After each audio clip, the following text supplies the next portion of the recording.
Hello everybody, in today's video I'm going to show you how to use Slack in PC. Slack is a popular communication and collaboration tool used by the teams, organizations, schools, and even small groups to stay connected. It replaces long email chains with instant messaging, organizing channels, and easy file sharing.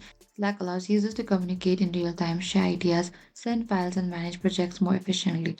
Whether you are working remotely or in an office, Slack helps keep everything in one place so that communication becomes faster and more organized. And using Slack on a PC is especially convenient because of the larger screen, keyboard shortcuts, and the ability to multitask easily. And in this guide, you will learn from the beginning, including how to setting it up, understanding all of the important features. First, what you have to do is you need to get started. Open any of the web browser you prefer. And from here at the top, we can find there's an address bar. You need to type down slack.com and enter it. Under here, we can find it. There's an interface from your Slack. And if your company or group already uses the Slack, they will usually give you an invite link. You need to click for that link to enter your email and creating a password. So in order to do that, you need to sign in. If you already have a Slack account, you can also request a demo. If you want to reach out for a demo, you can get started in the top right corner to sign it up. So over here, you can simply type down your working email that you use at work. Or you can simply go to your Google and select the Gmail, select continue on the bottom right here. And over here, you can also type down your name and you can also edit a photo if you want to. It helps your teammates know they're talking to the right person, and you can select to this next on the bottom here and select how are you planning to use the Slack. You can either select to this work if you're using for the work or school, or the others. I'm going to select to this work here. And over here, you can also name your group, and this name will be your Slack workspace. Choose something that your group will recognize and select next over here. You can also add a coworker by the email here and select next on the bottom over here. Over here, once set up, you can also understand the Slack interface. Once you set it up, you will see the main Slack interface. It is divided into the several sections. On the left hand side, you'll find the sidebar.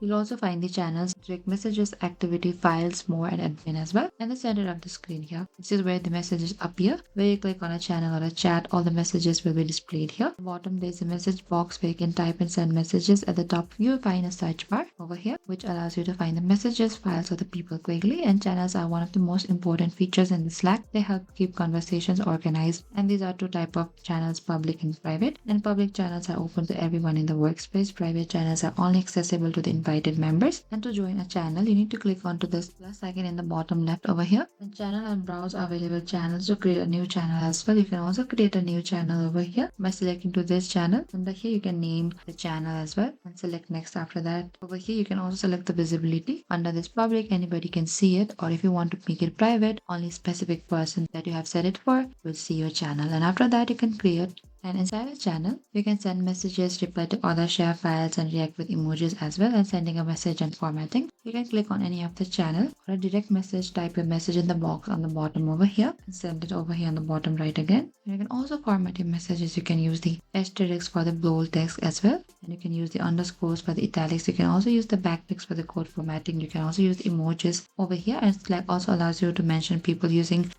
@sign. For example, typing @username will notify that person as well. And if you want to talk to someone privately, you can send a direct messages. You can click on the direct messages over here. On the left hand side, there's a DMs. You can select any of your friends over here. And on the bottom here, you can simply type down a message and you can send it on the bottom right. And you can also create a group chats by adding multiple people, and direct messages are useful for the quick conversation that do not need to be in the channel. And sharing files. Slack makes it easy to share files such as documents, images, and videos. And you can drag and drop a file into the chat with the click plus icon near the messages box to upload a file over here on the bottom. You can click canvas, list, recent files, enable GIFs, text snippets, workflow, upload from your computer as well. And once uploaded, others can view, download, or comment on the file as well. And Slack also sends notification when you receive messages or mentions. You can customize these notifications by clicking on your profile picture in the bottom over here. You can also pause the notifications over here and you can select to this resume notifications anytime. You can adjust the time here as well. And you can also set a notification schedule if you want to. And they'll help you stay focused and avoid distractions. And you can use the search and shortcuts in the top over here. By clicking onto this, the search bar at the top is very powerful. You can search for the messages, files, and keyword, and this is useful when you need to find old conversations. Slack also supports keyboard shortcuts such as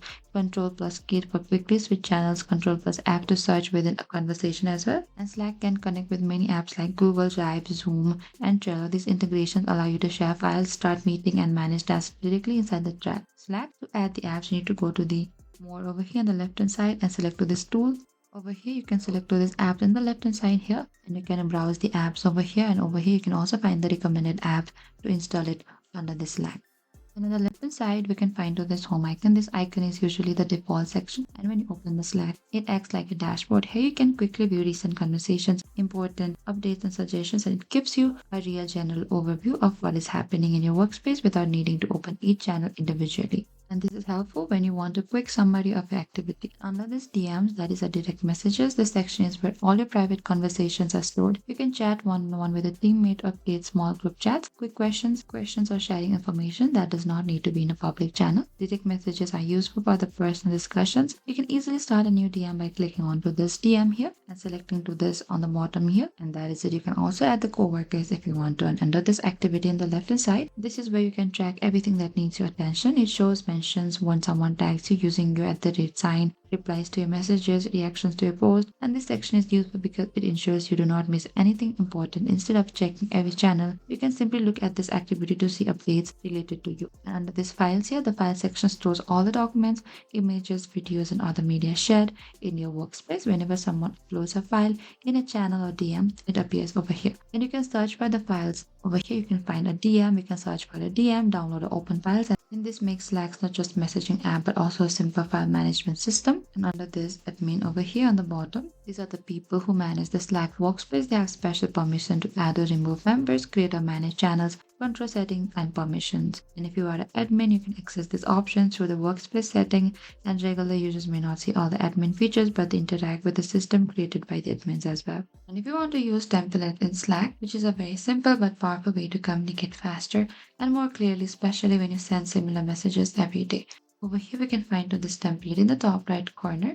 You can select to this use template over here, and this allows you to adjust, reuse, and quickly fill in information without rewriting everything each time. A to-do list in the template is especially useful for the daily updates, task tracking, or the group coordination. For example, you can create a simple template like this: task completed. You can type down add a cover if you want. You can also type a small bio over here. You can select what you did in this today week, or you can simply cross it out as well. And once you create this format, you can save it in your messages, or you can attach any of it. You can also insert your files. You can also type down any messages for the formatting. You can add your emojis as well. And every time you need to send an update, just copy the template and fill in the details. This keeps your communication structured and easy to understand for everybody. And you can also adjust or refine your template over time. For instance, if you realize you need to include deadlines or team members, you can update the template like this as well. You can type your file. You can also select the checklist over here, and you can select the table, and you can also find this layout over here. And this flexibility is what makes Slack templates powerful, and you are not stuck with one format. You can improve it based on your needs. Over time, your template becomes more effective and personalized, and using a to-do list template also increases productivity.